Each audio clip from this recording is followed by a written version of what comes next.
Hi, Chris. Hi, Claire. How are you?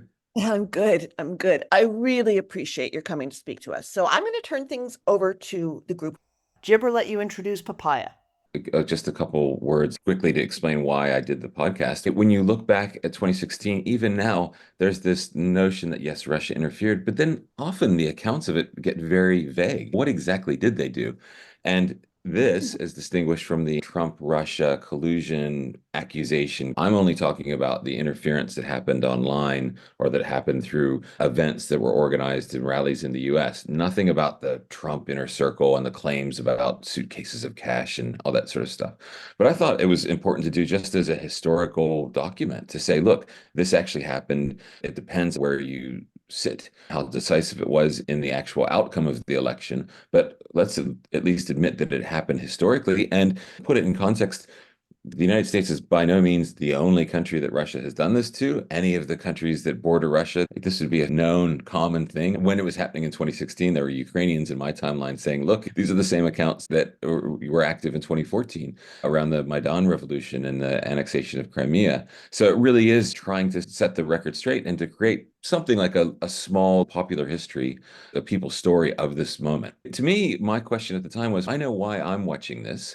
I'm working in international news, but I was very curious about who else is watching this and why. And there are a number of people who were in the counter-terror space. They were people who'd been watching Al Qaeda and Islamic State accounts, and then they watched this very strange pivot among accounts. Some were related to Iran, and the Iranians were related to the Russians and their activity around Syria. Then they saw this pivot of some of these same accounts moving into the US space. Others were eyewitnesses to history. They just happened to be big consumers of social media and wondered why one day everybody was parroting these pro-Kremlin lines on foreign policy. Very specific opinions, not everything, but very specific, where there were issues of concern for the Kremlin, say, around Syria. What it brings out very well is the penetration via what I guess you could call the weirdo sphere. They Mm. found everyone who had a predisposition to skepticism and to distrust on the left and the right. I'm actually surprised that people saw these connections as early as they did. And there's intelligence information as far back as 2014. It was going up to Obama that there was a plan afoot to meddle massively in the election. But the people who spotted it, I'm surprised they did. What did you leave out of the podcast? Because there's always stuff that gets on the cutting room floor in terms of how they discovered that. That's a very good question. There's a lot that I left out, in part because there was just so many strands to this. In terms of how they discovered it, there were people who were watching this space with some of the social media stuff. They could see that there were these weird patterns between what you consider fringe opinions. So a good example is the 9/11 truthers. The 9/11 truther movement originated in the US, right? There, we presume it was this doubt that the US government was telling the truth about who actually attacked the World Trade Center and the Pentagon on September 11th, and that a lot of information was being held behind closed doors and being withheld from the public. So this is a very common, natural thing to distrust when some sort of great trauma happens.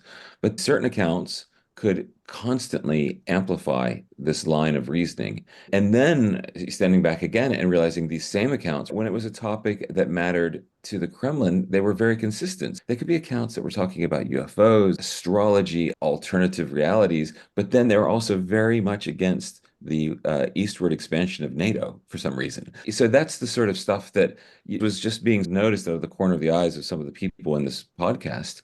I mean, it was almost hard for them to discuss because this is outside of the world of counterterrorism, outside of the world of formal diplomacy or geopolitics, but it was there sort of shuffling away online. It's that sort of material, and there was lots of it. It really was a matter of narrowing it down and trying to pull the best strands out to tell the story.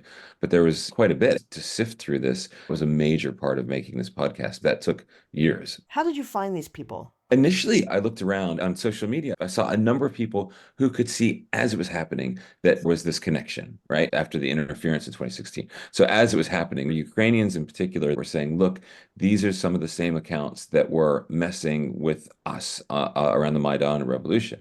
There are other people that were saying the same thing. They were saying, no, this isn't right. It's easy to misremember 2016. So even now, when we talk about it, we talk about the hacks and leaks. We talk about Fancy Bear and Cozy Bear. Lucifer 2.0. These things all happened. They were all crucial. But one of the things going into 2016 was this enormous amount of noise that was being ginned up online around the Donald Trump campaign against his rivals and at a very tactical level. So going into the primaries, there were all these accounts that were attacking his rivals minute to minute, hour to hour. This is where you see some of this Pepe the Frog stuff, but it was often directed and angled in a very specific way. There were people questioning in real time, why is this happening? Why does this feel so different than any other campaign that we've ever seen? It was among some of those people that I reached out, and I just remembered at the time, this person, they're saying this, let me come back to them. So when things quieted down. After the election, I went to some of these people saying, look, I'd like to get your story and find out why were you watching this and why were you aware that there was something afoot? I have a lot of questions for you about what these people said to you and how you made the podcast, because I really admire the production. Beautifully done. But I think I want to focus on the most important question, which is what does this mean now and what can be done about it? And whether this is inherent to social media, whether democracy is going to work in an age of social media. It's such a great question. What does this mean and what is the takeaway?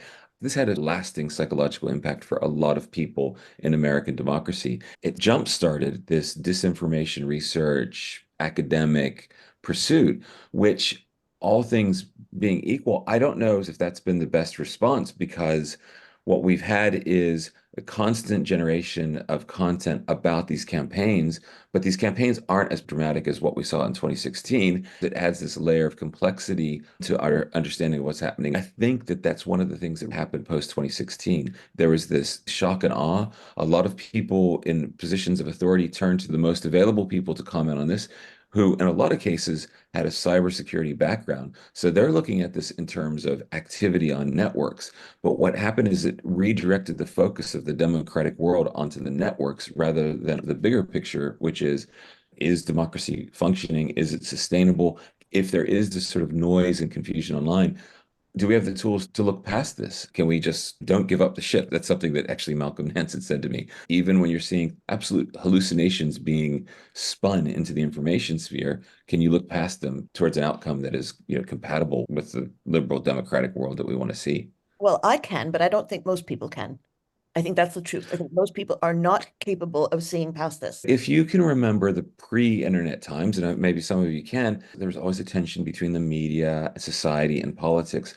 But there's something hallucinatory about the way social media works, where you have reality on the ground, but then you can have an army of people saying, no, that's not true. Look at the storming of the Capitol. The basis for which people did this is this alternative reality that was ginned up. Can we safeguard our democratic reality in a way that allows us to look past this and allows us to adjust to this new cybernetic reality that is all around us and continue to push on? If I was a funding agency or something in Washington trying to prevent this sort of thing, well, what's the ultimate goal? To defeat bad information online or to ensure a liberal democracy can thrive in this interconnected world? I think it should be the latter. And that may mean we have moments where there are strange events that are going on, crazy things happening on TikTok, say. But does that mean that we abandon our core values as a political society? That's what they should be focusing on. Well, there's a few different questions. There is the question of what do we do about state-sponsored or hostile agent-sponsored social media campaigns directed against our political process, and the larger question of is social media itself incompatible with liberal democracy?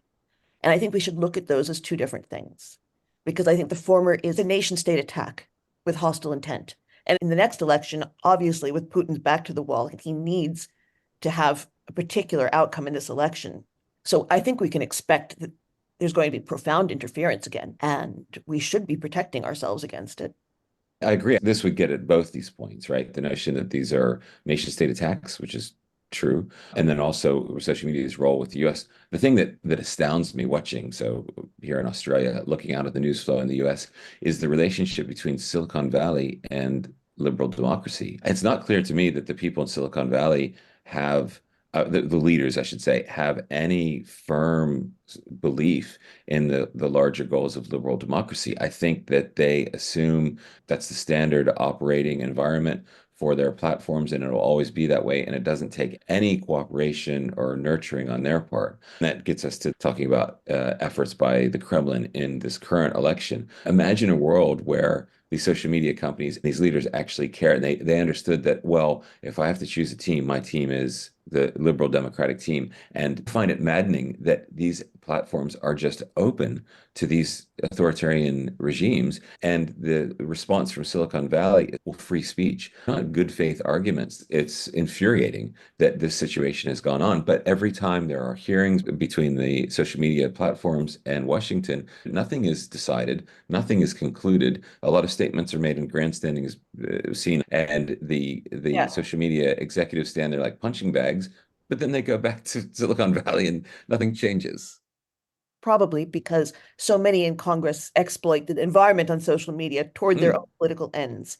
Tim, you've had your hand up. On the subject of like the Hamas accounts, if you go all the way back to before October 7th, a lot of those were pro-Russia. They just switched on that day. If you went back to October 1st, all went on about Ukraine, bad. That's literally what they all were. The second thing, it seems like in Asia, at least in the democratic countries, they are not having this problem as much. But throughout Southeast Asia, for example, you see strange new political configurations that are more friendly to Russia than you'd expect them to be. Also, Russian propaganda is extremely influential in Africa, but Taiwan is an interesting case because they've been taught to be very aware of Chinese information operations. I'd be curious to speak to someone who works on that in Taiwan. Okay, I'm seeing hands go up. Jonathan, why don't you answer? Yeah, in your opinion, how different is what Russia has been doing for the past so many years from what the Soviet Union was doing for 70 years of its existence? It had incredible influence, powerful influence over US media, back when media were three people telling you what's going on a nightly basis. Mhm. I would say that one of the big changes is that 50 years ago in the Soviet Union, like in the West, media was centralized, right? The technology was centralized. It was one to many. Right. So printing press, newspapers, broadcast, radio. Now it's many to many. And it's also privatized. So there are propaganda outlets. We saw in the case of Yevgeny Prigozhin, he ran not just the Internet Research Agency, the Troll Factory, but he had many media assets that were being funded, getting contracts from the government to push out propaganda in various jurisdictions, so through Africa, into the West, into Europe. And he's not the only one. He's just one of the most famous. So it's decentralized because of the internet, and then it's also privatized. But you said the Soviet Union, I think that they really do build on core knowledge that was established in Soviet times. They bring this heritage, for lack of a better word, for how to motivate and mobilize masses, how to appeal to the psychological profile of people. And this is something the Russians are quite strong on, attaching that psychological element to the political element. So you're talking about Gaza. When you see the protests on the street, there's a very strong decolonial discourse, but there's also a very strong generational element. So it is very much pitched to young versus the old, emerging populations against the established dominant imperialist populations. A lot of that sits in training manuals and textbooks in Moscow. This knowledge built up in the time of the Russian Revolution and even before, and now it's being applied to the digital era. It's the worst of all worlds. It's this strong propagandistic, psychologically powerful line of reasoning. I don't want to overstate it. It does not always work. It can be rejected. And the example you gave of Taiwan is a great example where a lot of this, where the communist Chinese are using, did not work. But in the Russian case, it can be very effective. And now it's nested or it's insinuated into this atomized world of social media. Once you can commandeer somebody's imagination, you can take them anywhere, especially with this cultivation of extremist fringe voices in the West, people who will be very motivated to attack the system. That's a core competency that the Russians have. In putting together this podcast, one thing that really dawned on me is that among the people who have been drawn up in this and have been motivated and mobilized by this propaganda, the thing that strikes me is one of the things that the Russian style of propaganda seems to be intent on doing is establishing this system of values to seduce people with. Back during the Soviet era, it would have been communism. Now it's all these different ideologies. But if you can be taken in by this, you will be motivated, and nobody will need to tell you what to do when you wake up in the morning. You will be motivated to do that. And that's when you see figures like Alexander Dugin pushing this active agitation. And it is incredibly effective. It's the establishment of these many political religions, political ideologies that serve this greater purpose of attacking the center, the broader fabric of an open and tolerant democracy. Can I add something? Thank you. Jonathan, I just add a couple of things to that. Think about the mechanics. I don't, by the way, discount how significant Soviet propaganda was. It really was important. And at many critical junctures in the Cold War, we would have been a lot better off had they not been so successful.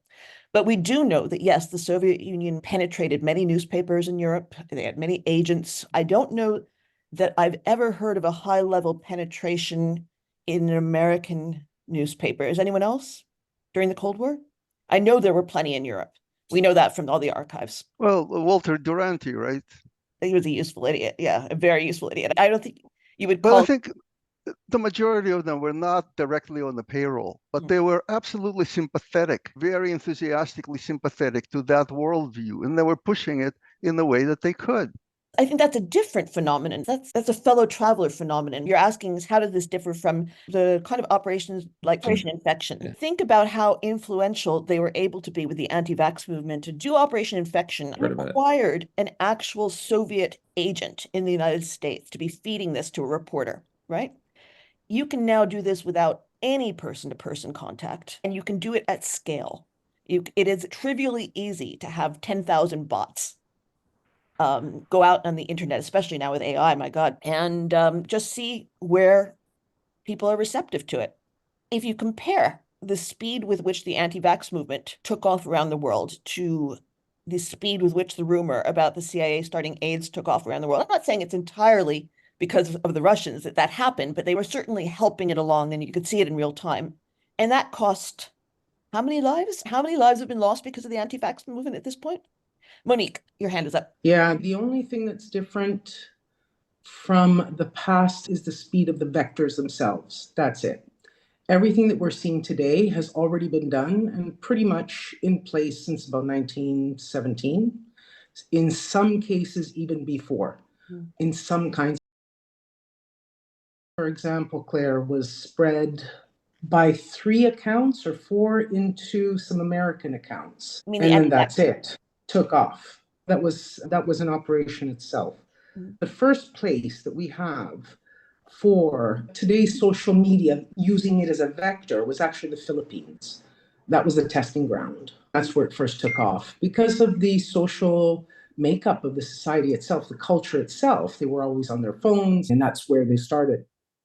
But in terms of the dissemination of disinformation itself, starting from the 1920s and 30s in India, then forward from there. They were already, for example, planting stories that were completely false, or a part of it was false, or they needed to get messages out. My point is this has been going on forever. And the only difference today is the speed of the vector itself. There's really no other difference. The only people that knew how to handle this properly was the Reagan administration. Yep. They knew what to do. The NSDD, I think 75 is the actual memorandum itself that deals with this. Yeah. And the other thing too that I just want to mention, it maybe if anybody is interested to go and check to see. Now today, for example, we're talking about political parties, the infiltration of political parties. It would be worth everybody's while to go and read about the trust operation that started in 1920, where the Soviets managed to dupe most of the intelligence agencies in Europe and in the United States, with the exception of the Poles, because they had the best intelligence agency around before the Second World War. It's interesting that you make the parallel, you describe the 1920s, because I would say that the time that we're in now is almost more similar to that than the more recent times. In the 1920s, that was a period of globalization. There were a lot of people moving across borders.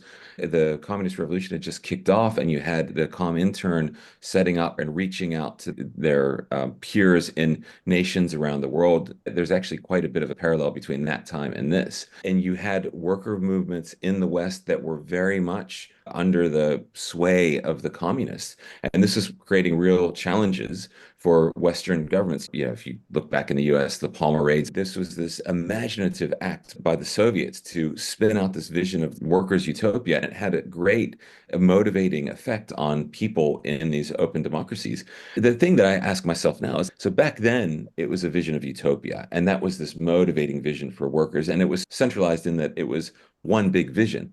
Now, I ask myself, well, what is the vision that motivates people in open democracies to follow the various ideologies that are being pushed by accounts and by figures that are linked to the Russians? Sometimes I think if you could describe what this vision would be, it's a world without hypocrisy, right? So we live in this world of hypocrisy in the West, and Putin will give you a world without hypocrisy. I take what I want. I want Ukraine. I'm going to take it. This world where people are fed up with the back and forth that we require in a democracy, putting things up for a vote, having debating topics, and you have these figures that paint this picture of this other world that if we could just do this one simple thing, we would be free of this. And that's how people get taken in by this radicalism, this traditionalist or racist or extremist or hard left or hard right view that it's just this one thing that they could do. It would solve the problems of modern existence and the modern world. In episode 4, I have somebody making this analogy to the 1920s and between US and Russian relationships today, and looking back to some of the figures in the US in the 1920s who were very much in the sway of the Soviet Union. Jonathan, if I could say one more thing in response to your question, because it's one I hear a lot. People say, but we lived with this throughout the Cold War. How is this different from what the Soviet Union did? Let me tell you about something I found when I was reviewing the archive that Pavel Stroilov smuggled out of the Kremlin of KGB files. I realized as I was looking at them that every intelligence operation they were discussing cost money. To get an anti-American riot going in India costs 500 rupees per Indian. They were putting this in the budget. They were requesting, just as in any organization, budget money to get an anti-American riot going. And it is simply less expensive to do things this way. There's really not much cost at all. The mechanics of it are so easy that this is a volume problem, even if the underlying issue is the same one. The underlying issue being that we have a hostile state trying to subvert us, a hostile state trying to convince us to believe things that aren't true. But I think it is much more likely that they will be able to succeed and succeed. The second point is that the Soviet Union was wed to this clunky ideology that no one actually liked that much in the West. They were looking for other people who might be sympathetic to the idea of doctrinal Marxism and ultimately a communist revolution. What Russia's doing now, it doesn't require any of that. They are prepared to make common cause with anyone so long as it's causing chaos. So there are several elements here that make this more dangerous than what we were dealing with then. The remedy for that is to have a vision of how our system should work that makes people impervious to these seductions from Kremlin-related organizations. That's also why I reached out to some of the people that I did for this podcast. There are some people, they had no expertise in anything about the Kremlin or whatever. They just knew that a liberal democracy does not work where you have people scapegoating other members of their society and using hijack the will of the public to win an election or discredit somebody in an election. So the answer to this is not necessarily to fight on an individual basis against individual campaigns by the Kremlin. It's to build a strong enough and durable enough vision of a liberal democracy and those values that it makes people more impervious to these efforts. That's the broad That's picture. got to be one element of a strategy, but is it possible and is it enough? I think there are two ways you can look at it, right? You can say we need to build up our resilience, and that might not even be something as comprehensive as rejuvenate and recommit to liberal democracy. It might be just having people be better educated about how to tell what's true and what's not on the internet, because people are not educated about that. They're really gullible. The second option is, do we use traditional tools of state to get hostile powers to stop it? We have cyber capability. It's not like Trump, they have tremendous cyber capabilities, but we do. I mean, what if we made it clear to Moscow that if this continues, your lights are going out and they're not coming back on? When dealing with the Kremlin, there seem to be two approaches. There's the European one. Europeans, especially in countries that border Russia, have this experience with Russian interference, Russian oppression. So it's force-based. They're doing this to us. We need to apply force back to them. In the Anglo-American sphere, it's a little bit different because some of the appeals that are made from the Kremlin appeal to more abstract notions that we have in the Anglo-American, Australian tradition. So people, and it might be a geographical thing, we're geographically removed. So we don't have that same experience that, say, Polish people, the Polish state would have with the Russian state. A great example is the discussion about freedom of speech. When you talk about freedom of speech on social media platforms, that dialogue has been infected from the outside. When you look at what's happening on Twitter, you see what the likes of Elon Musk are saying. It's this free speech absolutism that just dovetails so perfectly with the ambitions of the Kremlin. Yeah. Lack perspective, if we look at it as an attack only on our democracy, we should look at it in a broader perspective. My thesis is that this is a total war. It's a combination of propaganda, psyops, and real kinetic physical attacks, like, for instance, Havana syndrome, which happened not just in Havana to US government officials. We had attacks on our GPS network, so GPS jamming, both in Norway. Northern Norway was the first major attacks, happened the first time 15 years ago when I was a conscript serving up in the north. No response at all from the West. And we have had infrastructure attacks on military installations in Europe. For instance, munitions plants being blown up physically by GRU agents. The little disinformation part is just on top of this. I totally agree that we seem to not explore the possibility that there is no way to necessarily stop it by banning certain accounts or introducing certain regulations on social media. I see TikTok as a problem, but is it going to solve the problem by itself by banning it? I would be happy to see it disappearing, but I'm not sure if it's going to solve the problem.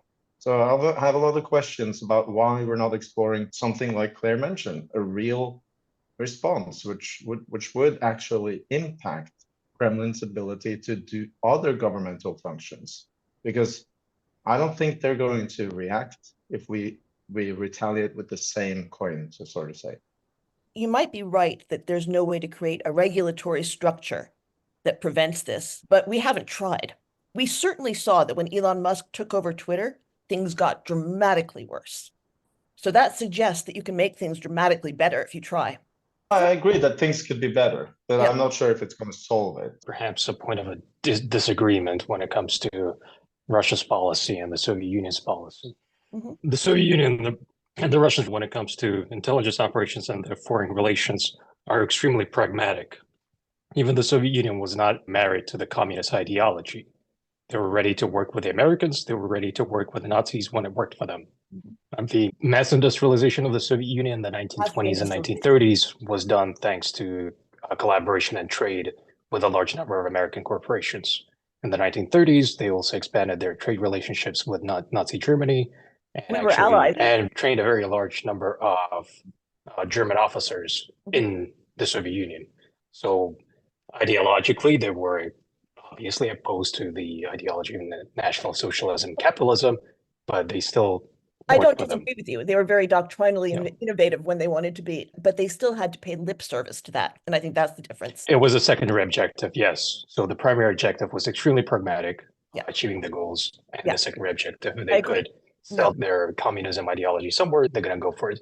And it especially worked great for them if it advanced their imperialist, and I need to stress that, imperialist objectives. What they sold. I agree with you. I agree. Yeah. There were ways And that they were constrained in the kinds of propaganda they could spread by what they paid lip service to. Yeah. And now they are riding the wave of significant change in political and economic changes in the West. So in 2008, we faced the great financial crisis, which widened the income gap and income inequality in a large number of Western countries, which was coupled with the migrant crisis, which they later exacerbated. And when it comes to specific countries, they craft their attacks. If in a specific country they can work with the far right to destabilize the situation, they will do it. And other countries they work with the left, like in Greece and Portugal. Overall, the 2008 crisis had wide-spanning implications because it also led to a widespread rise up in Europe and in the United States, which was exacerbated by the rise of social media, which further undermined trust in media and democratic institutions.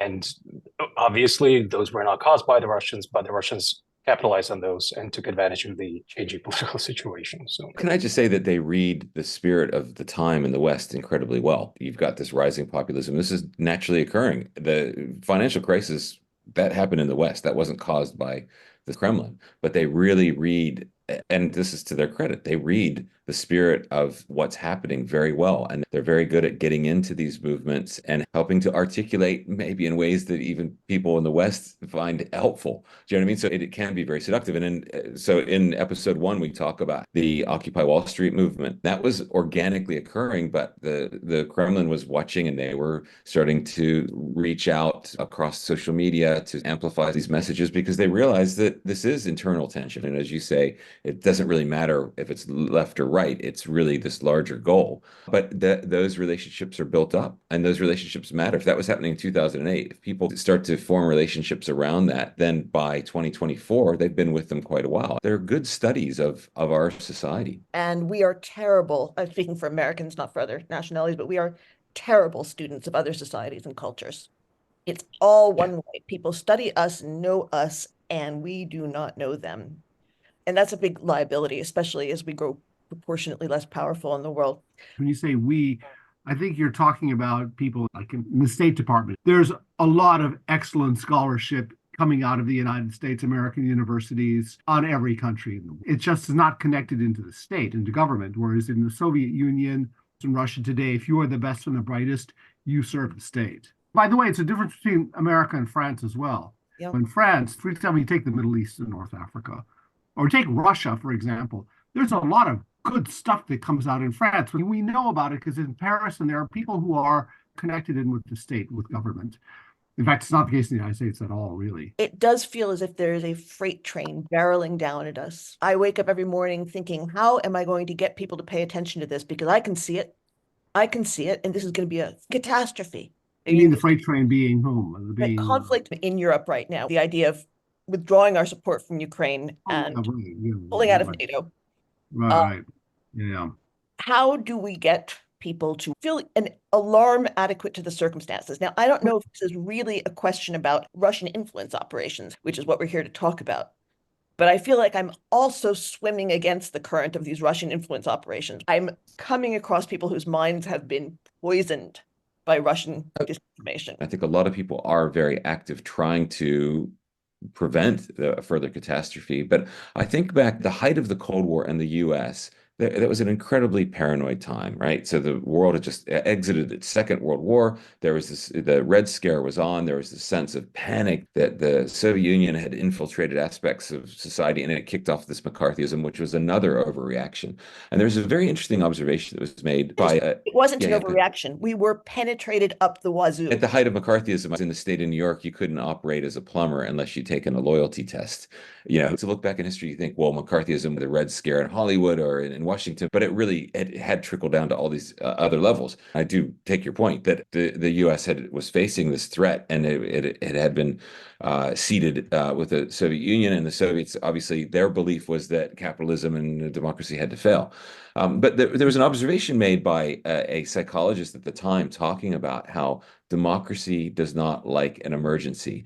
And that has really stuck with me because when you're on social media, you're just in some level of an emergency. It's just this constant emergency. In order for us to function, in order for us to have a political society that can work and where the people are actually guiding their politicians and being led by people with integrity, we have to be able to think clearly. To do that, we have to be able to get ourselves into a space where we aren't panicked. So how do we think about this in a more dispassionate way? What is it that we want to do for our political societies to make them successful, where you are building social trust? 2016 was a future shock moment, but there is a learning curve. Was it 2017 where Macron knew that the information that was going to be hacked? Does everyone know that's true? Maybe you can tell it as you live in. Macron's campaign was really clever during the election because they seeded all of his documents with fake documents so that when the Russians hacked his documents and leaked them, they were able to say, could be anything in there. We seeded all this nonsense in it, and it was useless to them. It really worked. That's a great example. It shows this growing awareness of how information works. We were having this conversation while the strategic high ground, Silicon Valley, still Yeah. pretty much under the sway of some pretty liberal minds. Why isn't there more pressure directly on Silicon Valley? Why do we allow ourselves to be given this razzle dazzle by these supposed tech geniuses that mistake their knowledge of engineering for their knowledge of This is where I become political very science? Yeah. frustrated, and I feel like it's hopeless because the reason Congress is never going to discipline Silicon Valley because they're huge donors, because Congress figures they can game Silicon Valley to keep their own positions in Washington. And there's no motivation to actually do what is in the best long-term interest of liberal democracy, as far as I can see. It's And stunning. Yeah. yeah, and I don't feel that American democracy is working to preserve itself. Does anyone agree with me, or am I sounding like I've lost my Of mind? course, you're right, Claire. America is a totally corrupt political system with the money. No one wants to disagree with me? No one wants to say you've gone off the reservation, Claire? No, you're right. American democracy is off the rails, but it's because it's corrupt. It's because of money. You nailed it. But see, again, I'm going back to this analogy of post-World War II. Post-World War II, there was this massive mobilization, this realization that there's this great global contest. It would be easy to explain to Americans at that time, this is what you need to do to secure. You've got this bigger consideration than just money. Instead, these days, we're coming off of 30 years of unbridled globalization and free trade, where most of these policymakers have grown up in an environment where really trade was going to solve everything. So it's very hard for them to envision this world that we're in, that, you know what, trade's not going to save us, right?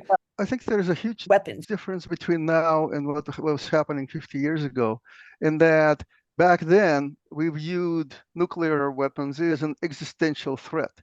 Even more of an existential threat now, but we don't seem to be able to be in contact with that reality. We absolutely are not. Nobody's worried about nuclear war anymore. I mean, people used to get under their desks, right? It was visceral. The difference is certainly not that there's no more risk. To the contrary, I'd say it's more risky now than it ever has been. The difference is that that generation had had a recent experience of catastrophe that touched every family personally. Absolutely. And Americans do not have any sense that things can go so badly wrong that civilized life is gone. But I think that's a huge reason, Claire, why nobody's taking Russia seriously, because nobody's afraid of it. It's some third-rate country, 10,000 miles away, with a failed military that can't defeat a weaker enemy, and nobody cares. But they forget Ike bombs are still there. The nuclear submarines are still patrolling the oceans. That's what people forget. The Russians are not willing to die in a nuclear apocalypse. All the nuclear fear-mongering right now is performative. They're using their nuclear arsenal as an offensive psychological weapon just to get concessions from the West and the neighbors. That's it. They're not going to push the button anytime soon, unless somebody decides to march all the way to Moscow. Then they might do something. But otherwise, yeah. I'm not the least bit concerned about the regular threats to incinerate Western capitals. What I'm concerned about is the situation getting out of control in a way that they get themselves into a fight with NATO and they get backed into a corner and they get panicky. If that happens, the regime will just simply get toppled. The Russians are not willing to die in a nuclear apocalypse. They're selfish. There's no way to prove this, but I think of course there easier for accidents to happen than people realize because we've had so many near misses. Yeah, and I'm just speaking from experience. I think it's an important point that everyone needs to understand that the daily threats to incinerate Western capitals are not to be taken seriously. That does not mean that the risk involved in the world we're creating is not insane. Among other things, the risk involved nuclear proliferation. If the United States actually... Oh, yes. That's given that the West is not acting on international treaties, the NPT...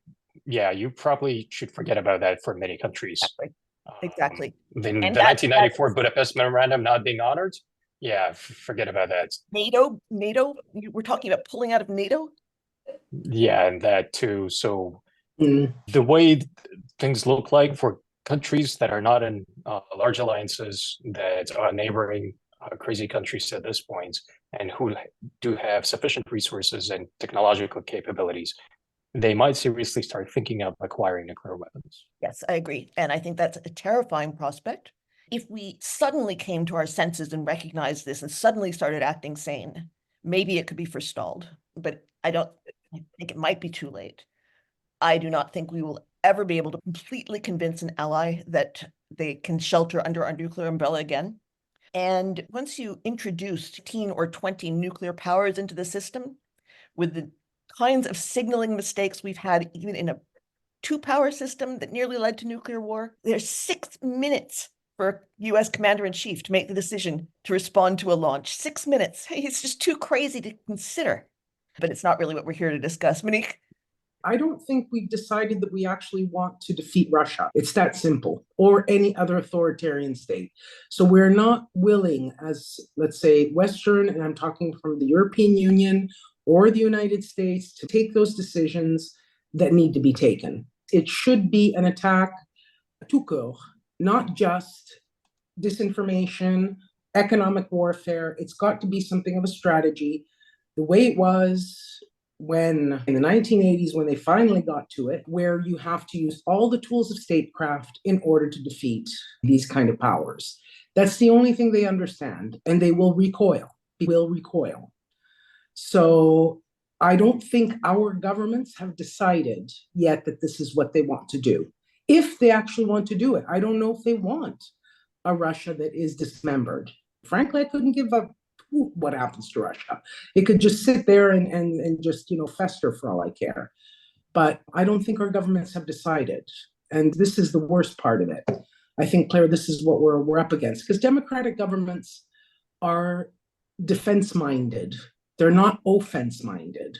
They're very reticent, because of public opinions, they're very reticent to take those kind of steps where you look like you go on the offensive. It's a problem. I can't remember who it was the other day. Oh, no, we're not going to give any weapons that might actually, hit a Russian target. Who says that? I applauded when Macron finally introduced ambiguity into the whole equation. Yeah. I think it's absolutely crazy to tell the other side what you will or you won't do, because once you've drawn a red line, they know exactly how far they can push you, and they'll cross it. They will cross it. One feature of Russia's resurgence is that they've been able to sort of fly under the radar on all these different areas, discrete issues. So it's social there, it's strategic corruption, it's the cultivation of various politicians in the West. It's hard to look at it as a totality. When you look back at the Cold War, it was binary. It was East-West, US, Soviet Union. It was very clear. One of the things that gives the Kremlin room to act, they can put on a different mask depending on the situation. So one of the issues is to be able to actually articulate what this is. And for that reason, it probably is really important that in liberal democracies, they work out this language, they work out this vision. Biden has tried to do this, but he's competing against this gigantic noise machine. Gone are the days of 8 o'clock and there's 3 or 4 channels. If you've got the TV on, you have to watch the president talk. This noise machine. We're all up against this noise machine, and I don't know how to get through. Does anyone? Well, I think Chris had 2 very good points, which the first one was somebody needs to articulate a compelling vision for what America or just the West ought to be that would do a great job in countering all this propaganda. Don't have any better idea rather than to bring back. I'm sorry.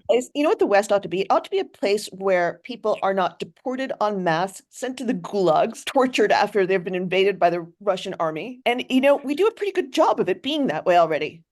So we should right, but you always need a positive message rather than an anti message. That's why Reagan was so successful, because he had a very positive, shiny city on the hill message. It's a morning in America. He was a conviction president, so he had values that he put out there. The other point that you made, I think, which is very valid and very important, is that we seem to be in a constant state of emergency with all these social media accounts. The best way to counter that is to teach people history, because if they know that the same thing has been handled before successfully, then we can deal with it rationally as opposed to emotionally. I try. I know you do, Claire. But I think it needs to be done on a systematic basis. And our educational system has been destroyed, especially the civics education, the history education. If You know, I it's could been make totally one big destroyed. systemic change, it would be the education system, so that graduate from high school and you know something. Right, Yeah, right. well, Well, you're supposed to know something. that is an interesting point about history as the way to anchor people. That sense of crisis, I do think that it was 2016 that really kicked that off. That election with the interference, also the outcome, and the guy who became president created the sense of emergency that becomes all consuming. Then it becomes hard to think in a detached, strategic way.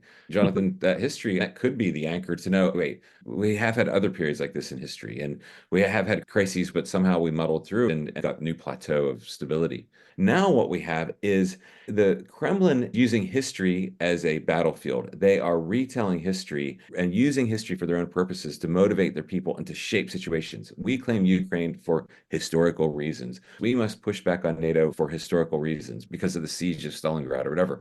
And in the West, something similar is happening where these discourses around decolonialization, especially on the left wing, you have this structural racism because of history. And because of history, we must change how we live today. So we have these two competing visions of the past, which is a difficult way to muddle through for a political system that's based on Enlightenment values that has this presumption of progress in history. Was it easier to talk about that shining city on the hill in the time of the printing press and broadcast TV and centralized communication?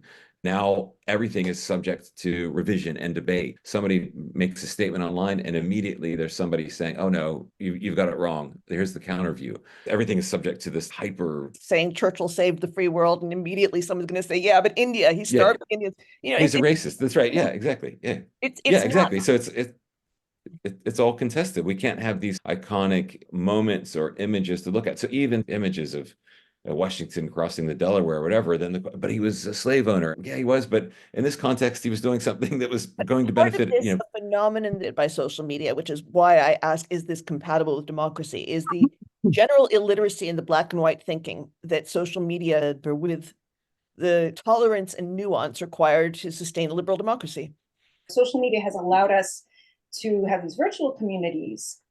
They're not the same thing. And if we don't actively do things to remember our visceral connection to one another, we start to transform as human beings. I think we're seeing some of the effects of that. Part of that is the sense of panic. When I'm alone with a screen for hours on end, it messes with my mind in a way that is related. There's a lot of evidence that especially young people, their mental health has been terribly affected by a screen-based life. But we can't fix every problem with liberal democracy before we do something about Russia. This is a very broad discussion, but we have to remind ourselves that there is a history and legacy and continuity. I'd like to hear more about media literacy programs that have been successful. I think some have been quite successful in Finland, in Estonia. I don't know how you're doing in Norway. You're doing well? How do they work? Well, so the thing is that we don't really have media literacy programs as a separate thing. It's more incorporated into the whole approach to education. So while in many countries being able to reproduce results from a young age is very important, we don't focus on it at all. We put a lot of focus on how to interpret and give your own explanation to something.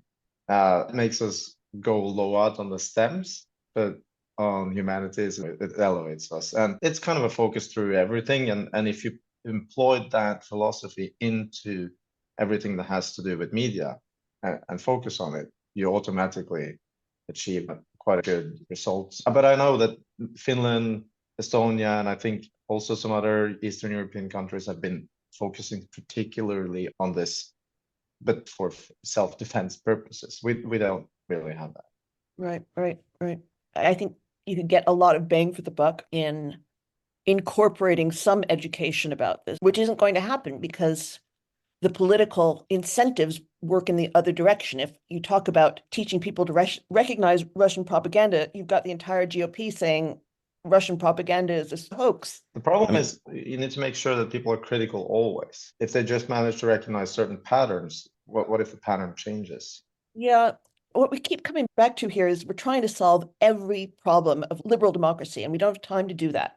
We've got to figure out what strategies are going to be the most efficient for getting Russia to leave us alone right now. Well, give Ukraine 1,000 ATACMS and about 500 LRASMs, and say that we don't want you to hit St. Petersburg, and don't want us to want you to hit Moscow. Everything else is free game.